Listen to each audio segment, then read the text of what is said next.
On a un 10-14 sur la 23e et Main Street. Oh, 10-22, en fait, c'est un 10-54.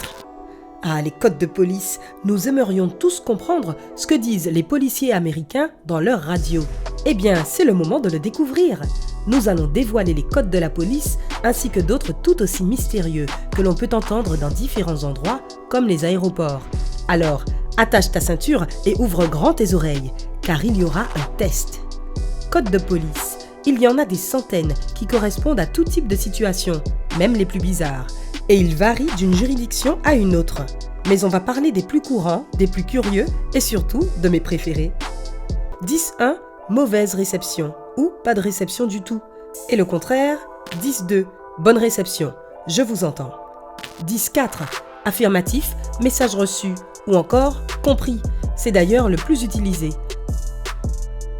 Son contraire est 10-74, négatif ou non. 10-5, je passe cette information à un agent ou au répartiteur.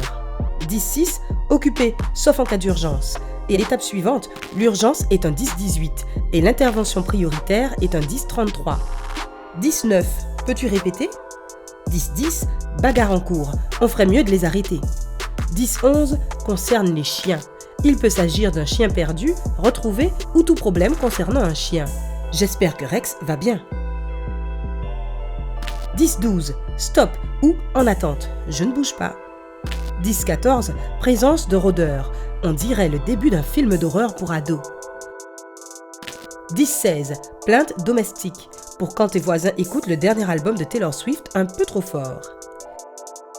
10-17, rencontre avec le plaignant. Oui, c'est moi qui ai appelé, mes voisins me gonflent avec Taylor Swift, faites-leur baisser le son. 10-20, où es-tu situé? 10-22, ignore. Visiblement, les voisins ont baissé le son. 10-23, je suis arrivé sur les lieux. 10-28, demande d'informations sur l'immatriculation d'un véhicule. C'est le code que la police des autoroutes utilise le plus souvent. 10-30, utilisation injustifiée de la radio. Celle de la police, bien sûr. J'imagine que c'est pour quand d'autres policiers l'utilisent pour se raconter des blagues. 10-31, délit en cours. Oh mon Dieu!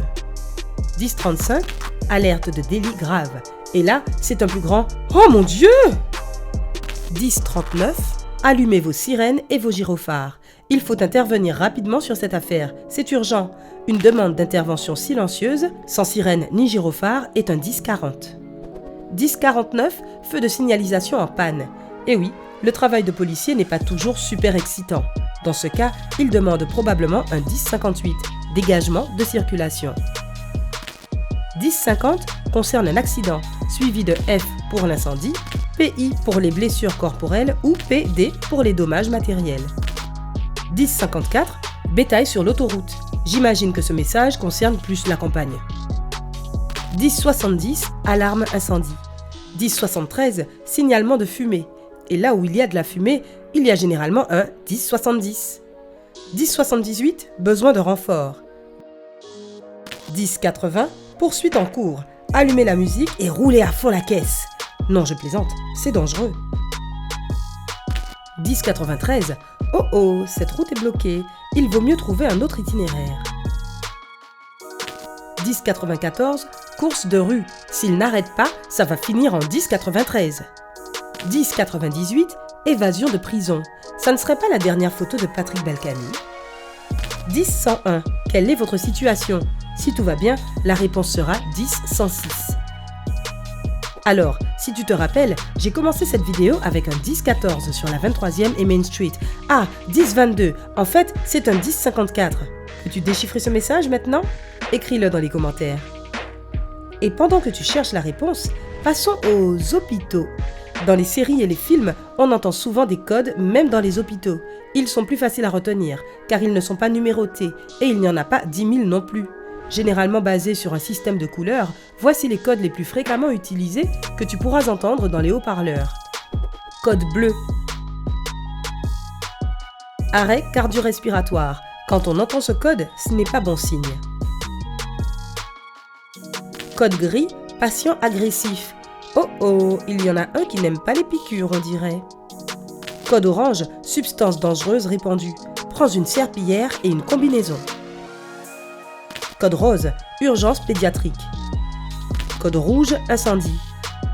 Code argenté, présence d'armes ou prise d'otages. Code blanc, urgence néonatale.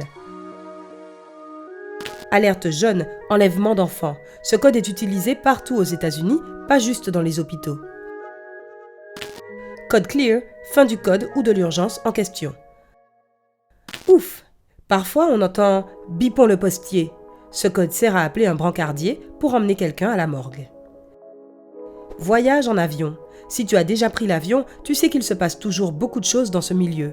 Qu'il s'agisse des passagers nerveux, du pilotage ou de problèmes d'ordre mécanique, il y a beaucoup de codes que les pilotes et agents de bord utilisent pour communiquer plus rapidement et surtout discrètement, afin d'éviter de provoquer la panique générale.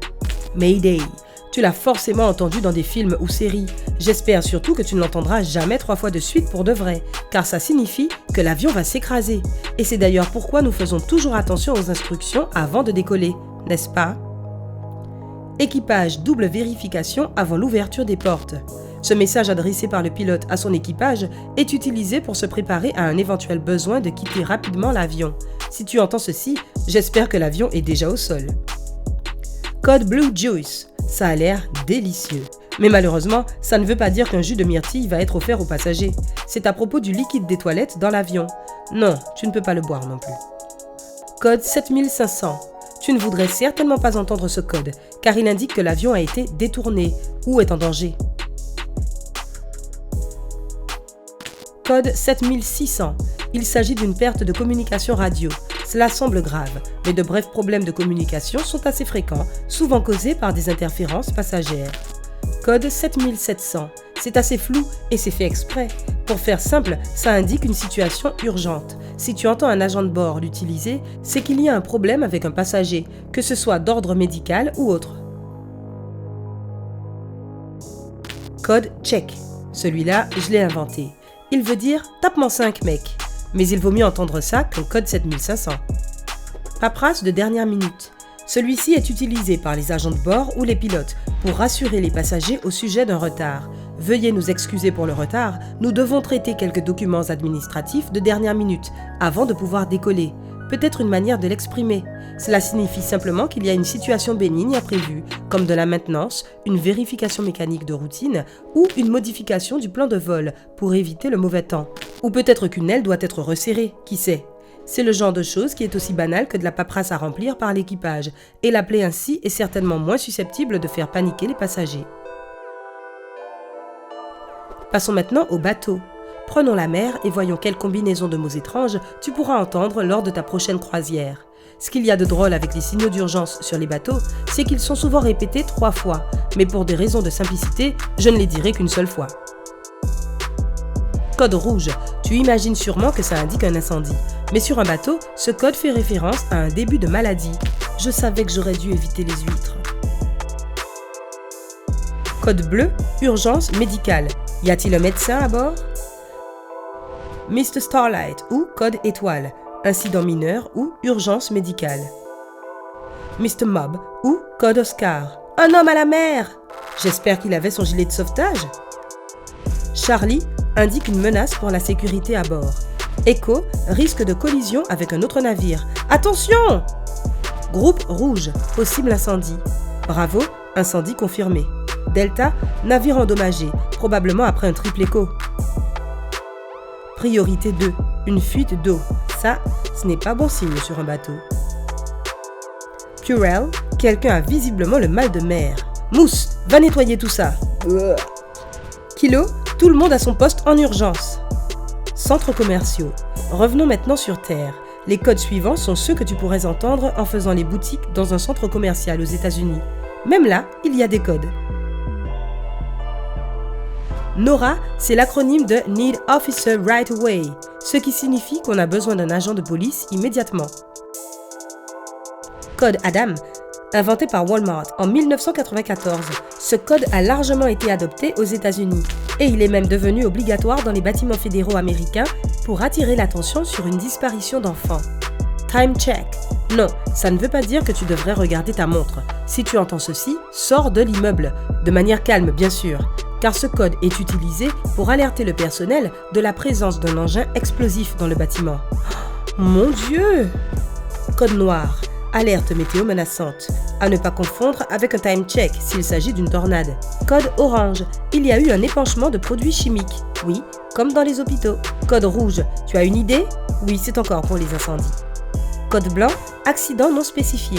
Quelqu'un a probablement encore trébuché sur le présentoir des DVD en promotion.